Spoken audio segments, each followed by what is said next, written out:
আমরা এসেছিলাম মাননীয় প্রধানমন্ত্রীর সঙ্গে সৌজন্য সাক্ষাৎ এবং আমাদের মাহে রমজান উপলক্ষে বাংলাদেশ জামাত ইসলামের আয়োজিত ইফতার অনুষ্ঠান আগামী 28 তারিখে সেটার আনুষ্ঠানিক দাওয়াতপত্রই দিতে এসেছিলাম। এটি মূল বিষয় ছিল। আমাদের সঙ্গে আমাদের অ্যাসিস্ট্যান্ট সেক্রেটারি জেনারেল মৌলানা আব্দুল হালিম সাহেব ছিলেন।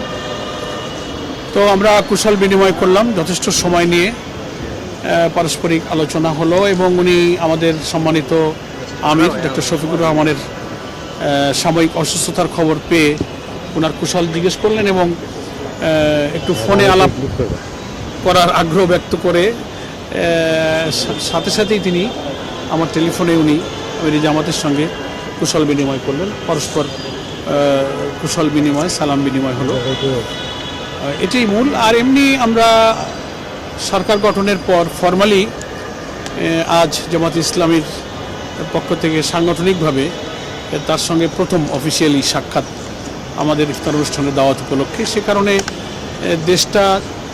দেশের মানুষের প্রত্যাশা অনুযায়ী যেন শান্তিপূর্ণভাবে পরিচালিত হতে পারে, সেক্ষেত্রে উনিও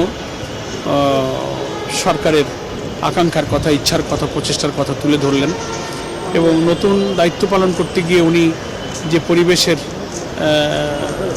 সাথে পরিচিত হচ্ছেন সেটা নিয়েও কিছুটা ওনার মত বিনিময় করলেন এবং আমাদের সকলের সহযোগিতা উনি কামনা করলেন যে আমরা সবাই মিলে দেশের প্রিভিয়াস যে সমস্ত ব্যাড প্র্যাকটিসগুলো যেন আর না থাকে, সরকারি দল এবং বিরোধী দলের সমন্বয়, সংহতি এবং রাজনীতিতে সকল বিতর্ক জায়গা যেন পার্লামেন্ট হয়।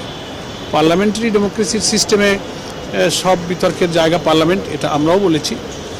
এবং রাজনীতিতে সহনশীলতা, বিতর্ক সংসদেই হোক, রাজনীতির রাজপথ ময়দানের রাজনীতি সেটাও নিয়মতান্ত্রিক, কিন্তু মূলত পার্লামেন্টকেই রাজনীতির বিতর্কের জায়গা হিসেবে কাজে লাগানোই হচ্ছে পার্লামেন্টারি সিস্টেম অফ ডেমোক্রেসির মূল আলোচনা। সেই সম্পর্কে কিছু সংক্ষিপ্ত খুব সৌহার্দ্যপূর্ণ পরিবেশে মত বিনিময়।